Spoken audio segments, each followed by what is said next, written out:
On 4, secrets exposed. A local home raided. Inside, extensive amounts of child pornography and what looks like a sex slave dungeon. Tonight, new light on a dark mystery. An arrest linked to the Oakland County child killer case.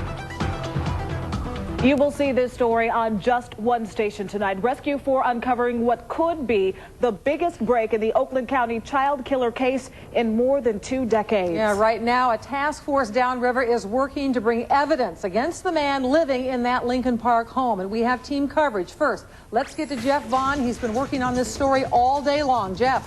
Yeah, Randall Rohr is a new name in this old case. Call him a killer's pen pal. Police tell me from his home here in Lincoln Park, he wrote letters to the Oakland County child killer.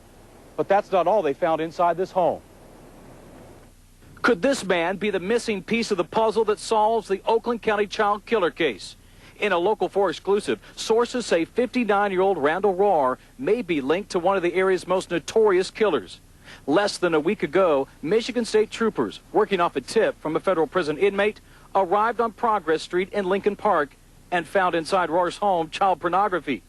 8mm film dating back 30 years, computer files, letters to known child serial killers, and a sex slave dungeon in the basement. Sources say the dungeon was equipped with shackles and a heavy jail-like door that locked from the outside. Although people were inside the home, no one would talk to Local 4 on camera. Neighbors were not surprised Rohr was up to no good. He just didn't seem like a very friendly person himself. The guys never talked to me. I thought something was a little strange about him. Local 4 has learned Rohr is considered a link in the Oakland County child killing case, and a task force is now collecting evidence to eliminate him as a suspect in the murders of 4 area children. Rohr's background includes charges of child sexual misconduct dating back to the 1970s, when police say the Lincoln Park man masqueraded as a talent scout for a modeling agency to meet young girls. His most recent arrest was in 1984 for having sex with a minor.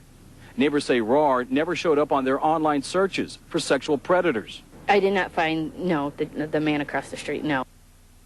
Now today, that task force met to discuss this case. They will be back here tomorrow to serve yet another warrant. Now, Rohr has a connection to another killer, Leslie Williams. We'll tell you all about that coming up at 6 o'clock. Live in Lincoln Park, Jeff Vaughn, Local 4. All right, thanks so much, Jeff. So what exactly does this arrest mean for the manhunt in the Oakland County child killer case? Rescue 4's Kevin Dietz continues our team coverage from the State Police Post in Oak Park, where the Oakland County child killer case is headquartered. Hi there. I've talked with half a dozen members of the task force in the Oakland County child killer investigation.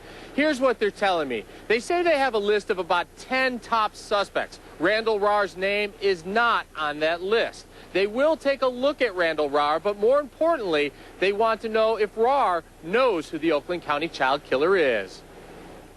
Task force investigators say pedophiles from the 1970s used to secretly meet and compare stories and photos of their victims. Now they want to know who Randall Rohr communicated with and if one of them was the Oakland County child killer.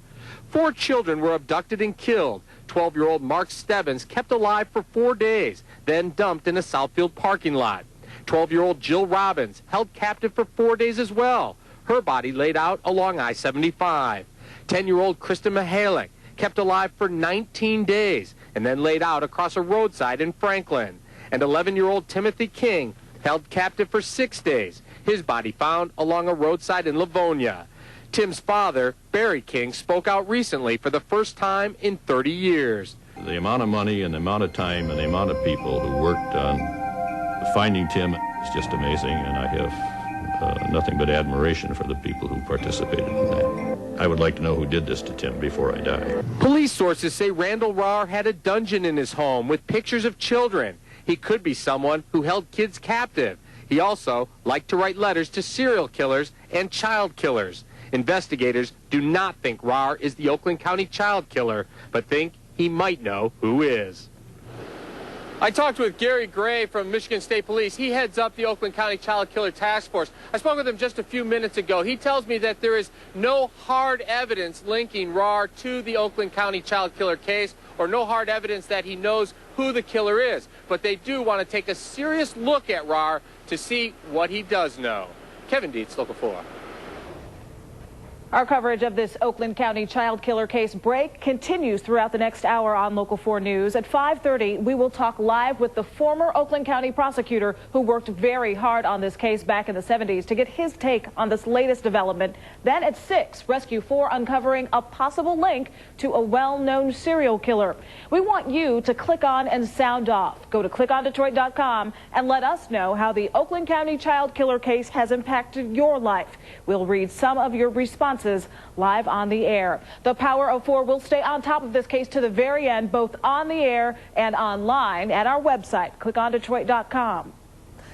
Right now, police have just released the pictures of 2 men suspected in a daring grocery store holdup, and that robbery went down while the officers were responding to a call that may have been just a diversion. Local 4's Mark Santia is live right now. He's in Warren, and he has the latest on this. Mark?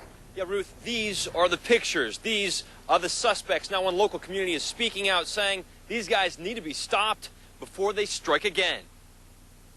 Detectives tell Local 4 the robbers, that's right, robbers may have tried to make a phony 911 call from a different part of the city to distract police and allow the suspects to rob this Save-A-Lot store on 8 Mile in Groesbeck. Take a look from Sky 4. You can see Warren police on the move looking for 2 violent robbers. They met one of the managers out here in the parking lot when they were opening up this morning, brought him inside, and the robbery was committed. The armed men bound the 2 store employees, beating one of the victims so bad he had to go to the hospital for several stitches. We got one in the hospital at Borek County right now. Doesn't appear to be serious, but he sustained some injury in the robbery. We're told the robbers, one wearing a camouflage jacket, the other in a black and red coat, stole money from the store. They also stole one of the victim's cars, a gray 1991 Chrysler LeBaron, license plate 592EFX. 592EFX. All right, take a good look at that photo. If you recognize the suspect, call Warren police. The victim in this case, I'm told, has been released from the hospital. We're live in Warren. I'm Mark Santia, Local 4.